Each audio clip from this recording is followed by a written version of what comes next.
Good morning বন্ধুরা, SR ব্লগে সবাইকে স্বাগত জানিয়ে আজকের ব্লগটা শুরু করছি। আর আজকে হচ্ছে এপ্রিল মাসের 27 তারিখ, রবিবার, অমাবস্যার দিন আজকে।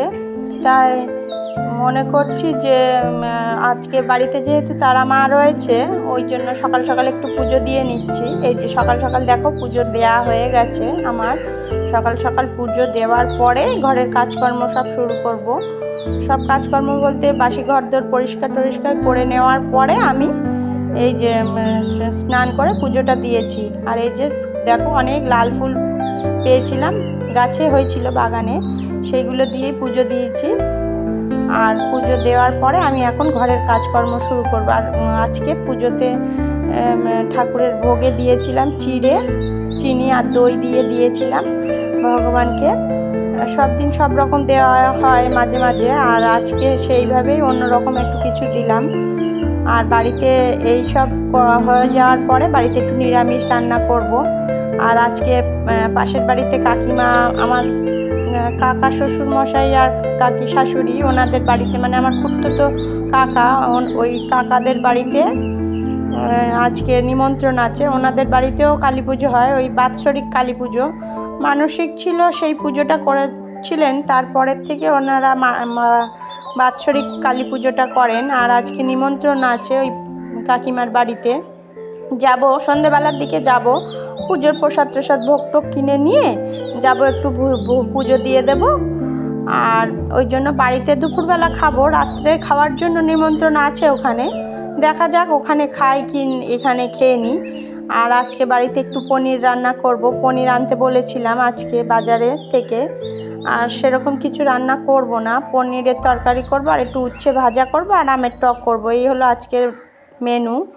তাহলে আমি রান্নাটা করে নিই। আর ওদিকে বসিয়ে দিয়েছি, আলু কেটে নিয়েছিলাম, আলু ভাজাটা বসিয়ে দিয়েছি, উচ্ছে ভাজাটা বসিয়ে দিয়েছি। দুই দিকে গ্যাসের দুদিকে দুরকম রান্নাটা বসিয়ে দিয়েছি।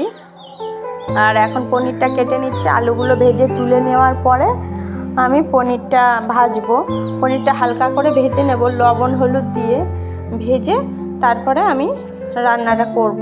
কাঁচা পনির রান্না করি না, আমি ভেজেই রান্না করি। আর এখন দেখো বড় বড় পিস কেটে নিয়েছি পনিরটা, আর যেগুলো একটু বড় হয়েছিল টুকরো, তাই ছোট করে দিচ্ছিলাম। অনেকটাই পনির হয়েছে, রান্না করে নেব, সবটাই রান্না করে নেব, দেখা যাক।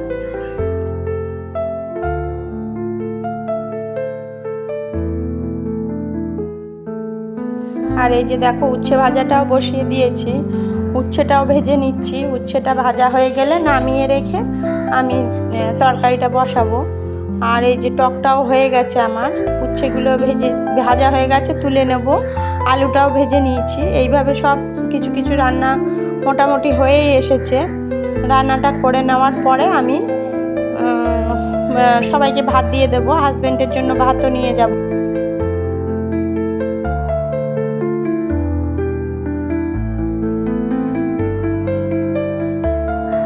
এই যে দেখো আমার উচ্ছেটা লাল লাল করে ভেজে তুলে নিয়েছি। আর এরপরে আমি পনিরটা ভাজবো। আলুটা ভাজা হয়ে গেছে। আর এই যে অল্প কিছু পনির, অনেকটা পনির তো একবারে হচ্ছে না, সব অল্প অল্প করে 2-3 বার দিয়ে ভেজে নিয়েছি। এই যে পনিরটা বেশ লাল লাল করে ভেজে নেওয়ার পরে তরকারিটা করলে বেশি ভালো হয়। আর যেহেতু আজকে নিরামিষ হবে, ওই জন্য পেঁয়াজ রসুন দেবো না কোনো তরকারিতেই। এই যে সবটা পনির ভেজে নিয়েছি, এখন আলুটাও ভেজে নিচ্ছি। লবণ হলুদ দিয়ে আলুটা ভেজে নিচ্ছি। আলুটা কাটা হয়েছিল না, হয়নি, তখনও কাটা হয়নি, ওই জন্য আলুটা পরে কেটে নিয়েছি। আর এই দেখো রান্নাটা কমপ্লিট করে ফেলেছি। অল্প আলু দিয়েছি, পনিরটা বেশি ছিল বলে।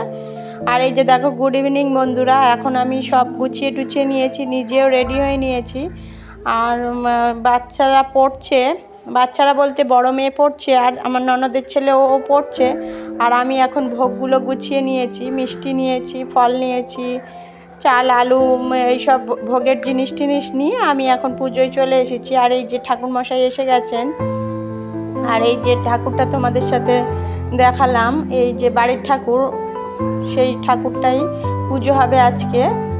আর এই যে সব এদিকে গুছানো হচ্ছে, আমিও এসেছি, সব গুছিয়ে নিয়েছি। আর এই যে সব অনেক কিছু জিনিসপত্র লাগে, কালী পুজো মানে অনেক জিনিসপত্র সব এখানে হাতে হাতে আমিও গুছিয়ে দিচ্ছিলাম। ঠাকুরমশাই এসছেন, সেই থেকে রয়েছি। গুছিয়ে টুছিয়ে দিয়ে সব গুছিয়ে নিয়ে তারপরে আমি দেখছি কি কোথায় কি লাগছে না লাগছে। সব জিনিসপত্র রয়েছে এখানে, সব ছোট্ট জায়গা, ঘরের মধ্যেই পুজো হচ্ছে, বাইরে নয়। আর এই যে আমার ছোট মেয়ে এখানে বসে রয়েছে, আর এই যে আমার ননদের ছেলে, আর ওইটা হচ্ছে ওটাও ননদের মেয়ে একটা, পাশের বাড়ির বাচ্চাটা। সবাই ওখানে বসে ফোন দেখা হচ্ছে, বিভিন্ন গল্প টল্প হচ্ছিল, খেলা হচ্ছিল একটু আগে, এখন সবাই গল্প করছে। আর এই যে এখন ফুল দিয়ে সাজানো হয়ে গেছে, ঠাকুরমশাই একটু বাইরে বেরিয়েছেন, একটু পরে এবারে এসে পুজো শুরু হবে। সব গোছগাছ করে নিয়েছে, নেওয়ার পরে পুজোটা শুরু হবে। আমরা ততক্ষণ পর্যন্ত ছিলাম, দেখি কত রাত পর্যন্ত থাকতে পারি। কালী পুজো তো সারা রাতের ব্যাপার, দেখা যাক কত পর্যন্ত থাকতে পারি। আবার বাচ্চারা ঝামেলা করছে যে মা চলো খিদে পেয়েছে খাবো, দেখি ওদেরকে খাইয়ে নিয়ে হয়তো বাড়ি চলে যাব, আর থাকা হবে না। এখন প্রায় রাত 11টা মতন বেজে গেছে। আর এই যে আমরা খেতে বসছি, ফ্রাইড রাইস, আলুর তরকারি। আর আমরা খেতে বসার সাথে সাথেই কারেন্টটা একটু চলে গেছিলো, তাই জন্য একটু অন্ধকার অন্ধকার হচ্ছে। আর এই যে আমার ছোটো মেয়েও আমার সাথে বসছে, আমরা দুজনে এক প্লেটেই খেয়ে নিয়েছিলাম। আর এখন খাওয়া দাওয়া হয়নি, আমার ননদ, নন্দাই, আমার শাশুড়ি মা সবাই বসেছিলেন। আর এই যে চাটনি পাঁপড় দেওয়া হয়ে গেছে। ভিডিওটি যদি ভালো লেগে থাকে লাইক কমেন্ট শেয়ার করবেন। আর এখন পায়েস নিয়ে আমরা বাড়ি চলে যাব, টাটা।